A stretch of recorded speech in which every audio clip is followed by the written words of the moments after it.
Marriage is a scam. And so you've heard from your friends, from your church members, from the community around you. At a time when single parenthood is being celebrated, a time when divorce has become a conversation, even in the church today, something that was not seen in the years before. At a time when economic status of people has changed and others can do without the other, we are asking these questions. Where are the champions of marriage? How do we handle issues in marriage? Is there a way to do a conflict resolution in marriage?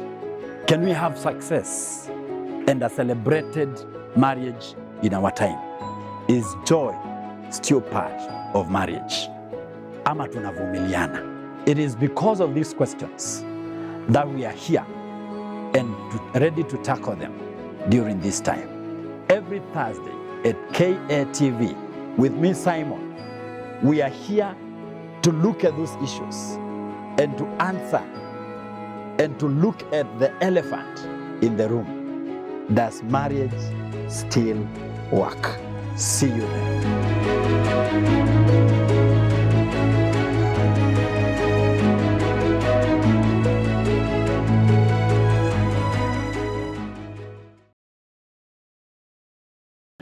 Well, welcome again to the Love's Journey Show. And we thank God for those that have been with us, those that have joined us on the several places, social media, on our YouTube, on KA Television. And we thank you for the engagements. Thank you for also nominating people that you want to come onto the show and to bless us with their stories. And we assure you that you'll be getting to them over and over again. And on set today, right here, we are on set at Saints Alive, Center of Hope, Kariobanki South, where we are right now. Tuko kwa altar. We are staged right here, and we thank God for our couple. Our couple tonight, the wonderful and beautiful ones are here. You should see them. Focus inakuja. We have Mr. and Mrs. Boniface, and we have Brenda Obonyo. They are here on us on the show today, and they'll be sharing their love story. And I want to welcome you, Brenda and Boniface, to the show today. Thank you. Thank you. Karibuni sana, and please introduce yourselves to and what you do. Also, we are in a church, so it's also good. And send also a shout out. Maybe there's someone you want to say hi to, the couples and everyone that is in the church today. So please go ahead, introduce yourselves, and say hi to whoever you want to hear you today. Thank you so much. My name is Brenda Obonyo, and I'm here at the Saints Alive Redeemed Gospel Church under Reverend Josephine Mungania, and we really appreciate her for being a great mentor and the love that she has for families, and that's why we just feel good being under her. And I, Brenda, am the chairperson of the couples department together with my husband, and we really thank God and our Reverend even for the opportunity even to serve in the department of couples. And thank you so much, Reverend, and we love you so much. Thank you. God bless you. God bless you. Boniface. Thank you. I'm Boniface Obonyo, born again. She's my lovely wife, Brenda. I thank God for this opportunity. I'm serving here at Saints Alive Center under Reverend Josephine Mungania. By the grace of God, I am a minister and a church administrator, and we serve in couples together with my wife. So thank you so much, Reverend. The entire couples fraternity, we just love you. Stay tuned. We thank God for you. Thank you for accepting our invite to come and share your story to the world. Imagine the world is watching. They are all here. And we start off very well. So you have viewers, you've already seen their wonderful couple, right? Beautiful, handsome, everything is looking well. And on set, we must say we are blessed to have them. So here we are. So nani alianza mwingine?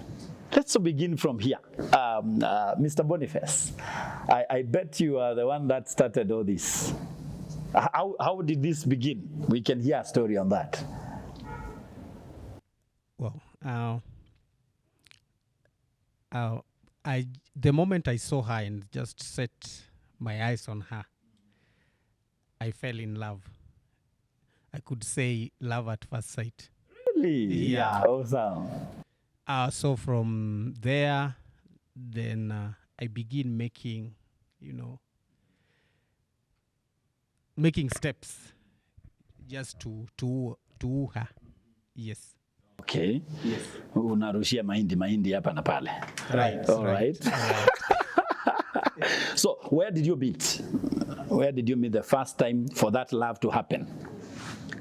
We were staying in the same plot, the same resident. Mm-hmm. Yes. Oh, right here in Nairobi? Yes, right here in Nairobi, Kawangware. Yes. So it was love at first sight.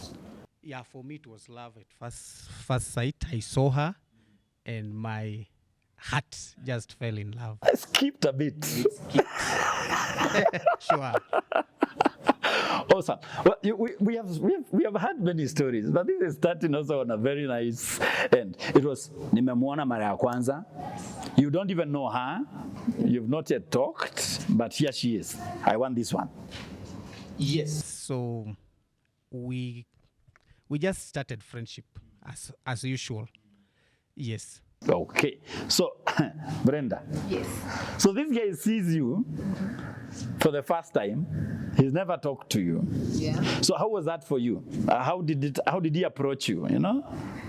At first, I didn't know like there's something. Mm-hmm. We were living the same plot, Mm-hmm.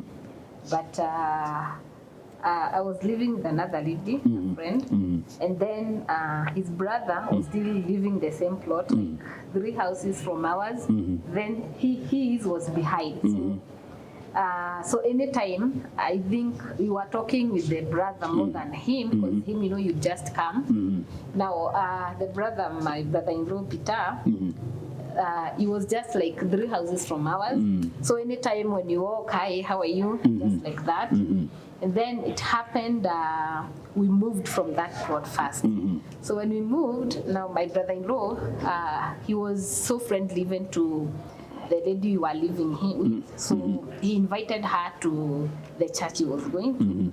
So when we moved from that plot, he was like, hey, how comes I'm not seeing you people? So this lady tells me, Peter said you will come to visit. And I was like, okay. So they came. When Peter was to come, he didn't come alone. He came down with this brother, Bonnie. So when they came, so we just welcomed them, prepared something, we ate, and then that was it. After that, now he said, as we were escorting them, he was like, no, now that you know where Peter stays, we know where you're staying. Now that you don't know, because even him, he moved after us, he moved. So it's now your time, you come and visit us. So we went, me, my friend, and the brother, and now he had another friend, Kim. They were studying with him at the Strathmore University. So when we went, he just prepared something, and that it was a funny experience because we found tunyama tumeugua tukujia kwa barabara. But okay. Yeah, but it was just awesome. He prepared dinner for us. We ate, then that's it. So after that, the place I was working, job ikaisha. So mimi, my mom had told me, kama una kazi Nairobi, rudi nyumbani. Go back. So that's what I did. I didn't even finish 3 days. Like after my job ended, I think 2-3 days, and I went back to Meru. So when I went back, this guy, before I go, after they came, he came 2 times to our place. Unatokea job, unapata mtu kwa mlango. Amesimama, so tukifika kwa zile za, hey, habari zenu, nimesema niwasalimie. Me, I didn't know like na anything, because nilikuwa nimemaliza mvua, hata sikuwa nimekaa. So salamu, anaenda 2 days. So the second day, I'm like, nauliza that lady, alikuwa anaitwa Makena, mzahe, salamu, okay. I was okay. Karudi home. So kukaka after like a month, he calls. Ananiambia, hey, ulisema hutairudi Nairobi? Nikamwambia na vitu nasoma. After nimerudi home, nikaingia college, nikasoma some computer studies. So anakaa after a week, after like si ameanza kupiga every month akacall after 2 weeks aliambia hey unaendeleaje how come ujarudi the frequency is increasing sasa ikakuwa nao after 2 weeks ana call then ikakuwa sasa every Sunday he calls and he's hey mambo akamwambia mimi hata niko church hata mimi niko poa ni salamu just that salamu so tukaenda na out of that tukaanza sasa kuongea maybe tuna like friends too ananipea stories za job nampea stories zangu naendelea na most stories hajasema anything yes so tukaendelea hivyo na tukakuwa friends tunaongea tu then one day nikapata ka job tu huko Meru town so one day nikitokea job tunakula tu story kawaida he used to call because the place he was working alikuwa na time vizuri so anapiga tunaongea so one evening tumemalizana tu kuongea then nikatembea tu unajusha huko places unaenda mguu nikitembea I'm like ai kwani nasikiaje no kwani how comes nikiongea na huyu mtu you feel like unataka tu endelee kuongea so me I can remember guy mimi nikajianza kusema no I don't want to fall in love with this person najiongelesha tu peke yangu immediately after that he calls again tumemaliza kuongea so I'm like huyu sasa ni nini tena kaniambia by the way there is something I want to tell mimi nikasikiza you know the way ulikuwa umetoka kusema utaki kufall in love with this person so vile alipiga akaniambia there is something I want to tell you akaniambia yes akaniambia mimi I love you sasa mimi mwenye nilikuwa nasema staki kasema me too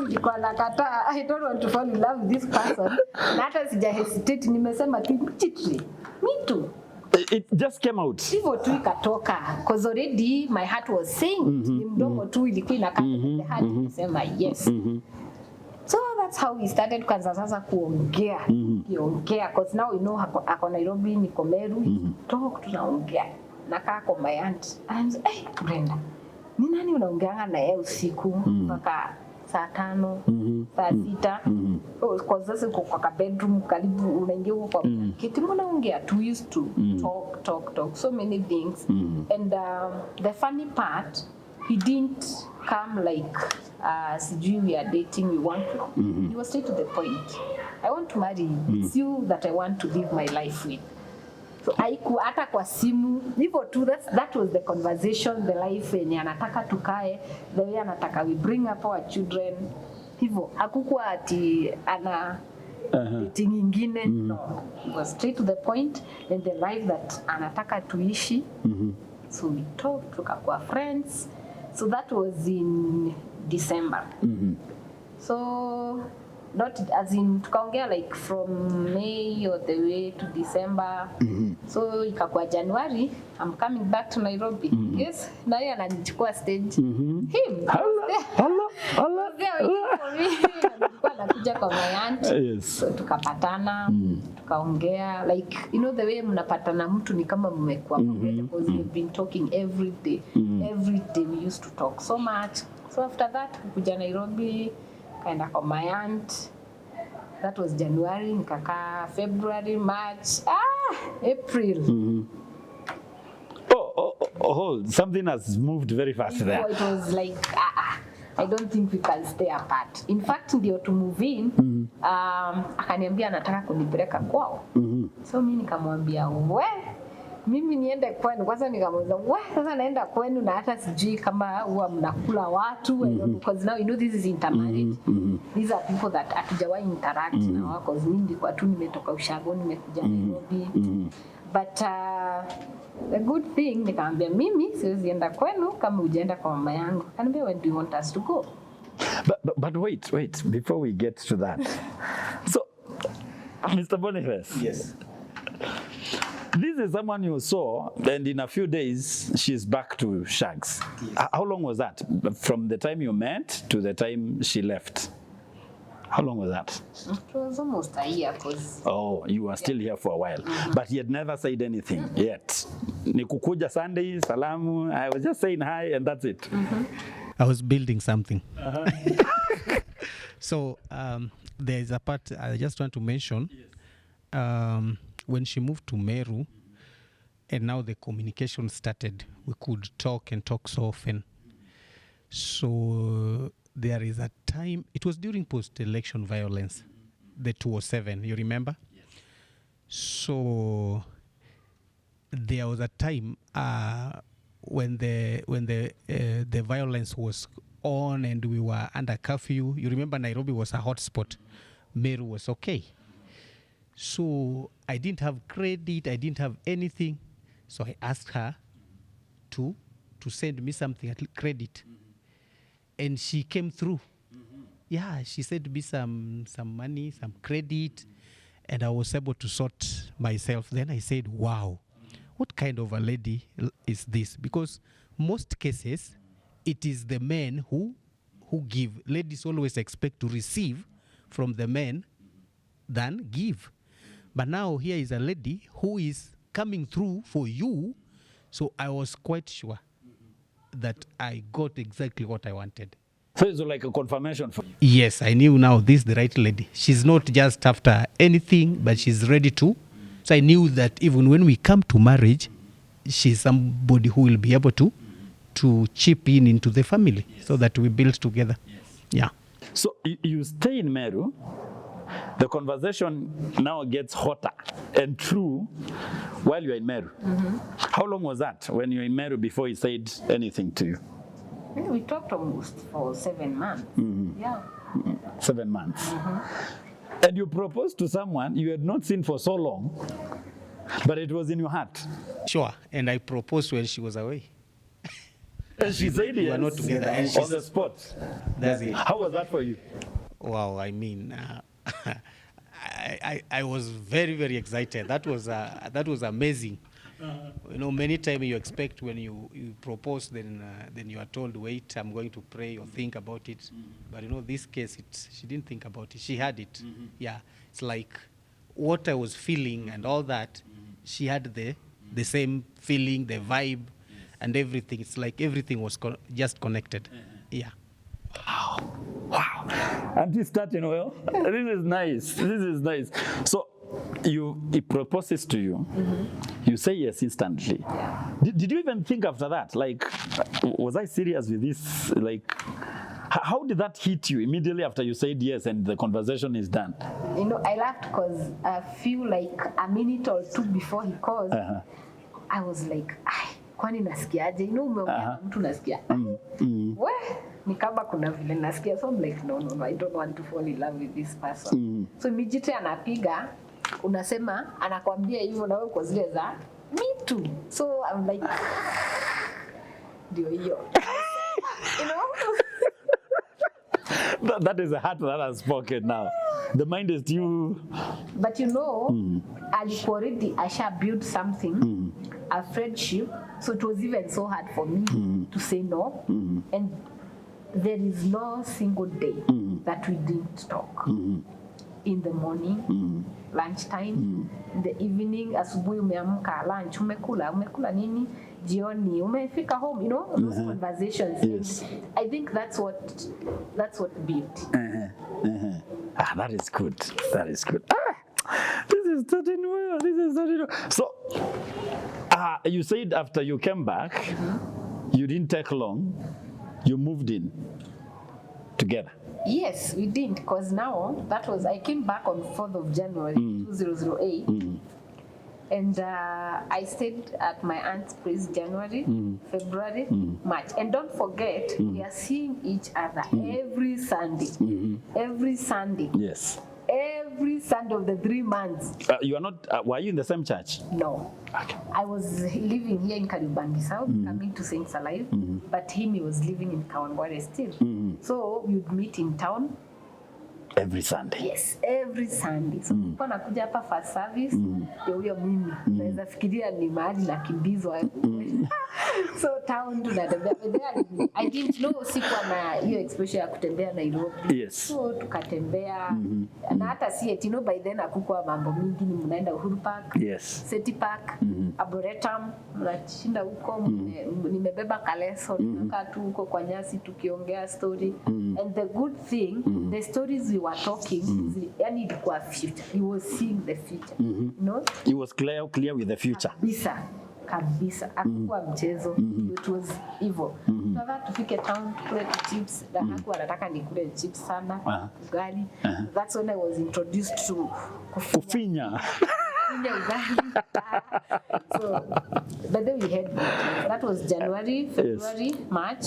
So, akaniambia anaenda leave that April. So, anataka twende kwao. Niambia no. Siwezi enda kwenu kama mama yangu hajakuona.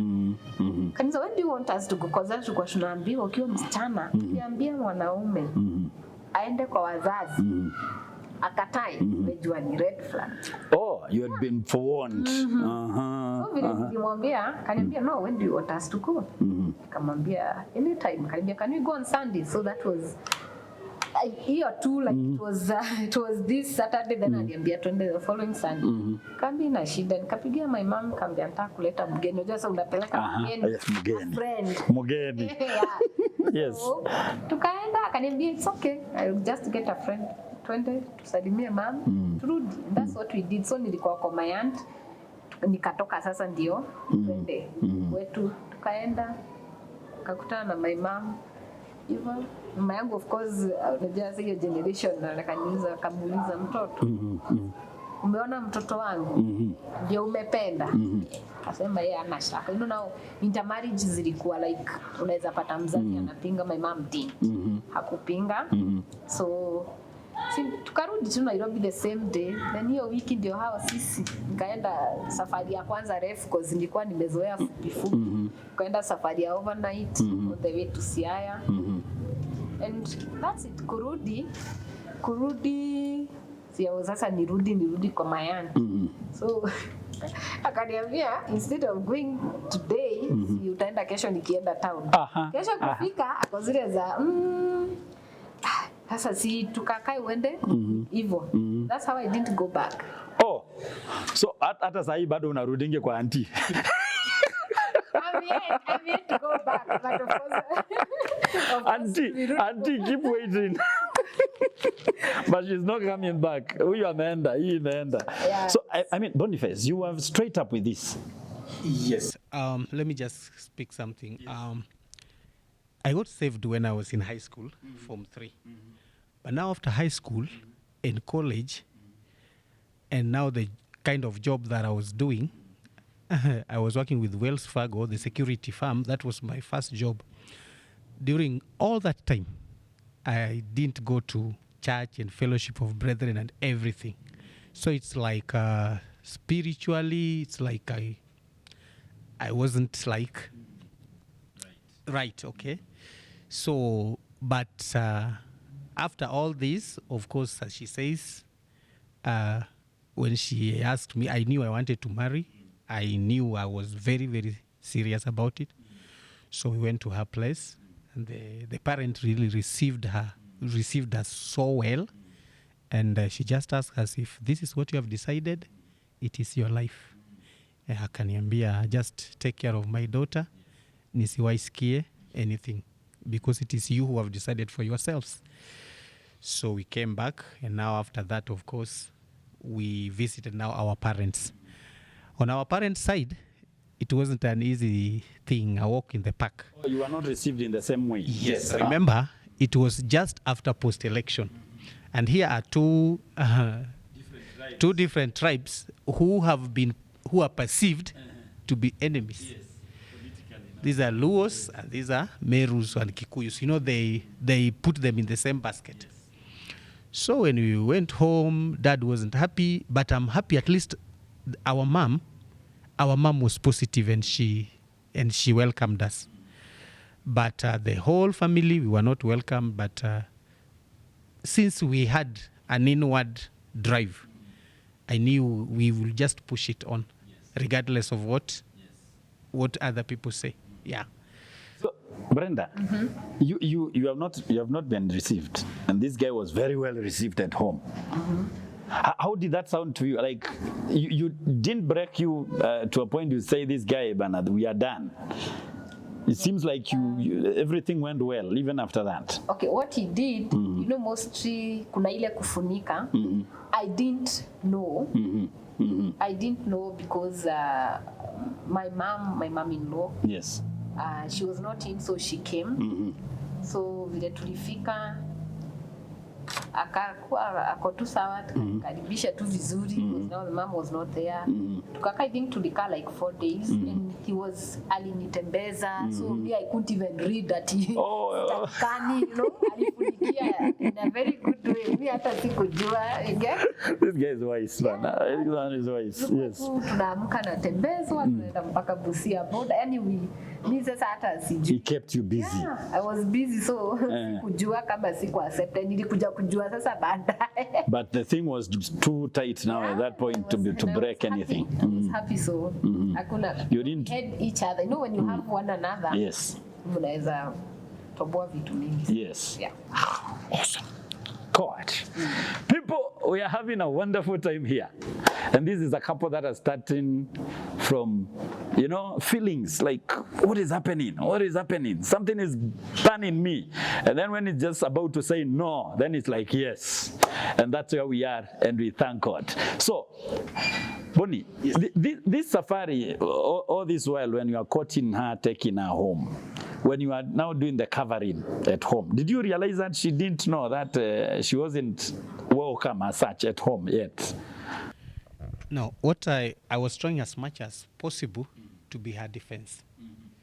Because now I could not expose her. One, there is that fear of the post-election violence. Two, we are from different culture, background, language. So there's so much.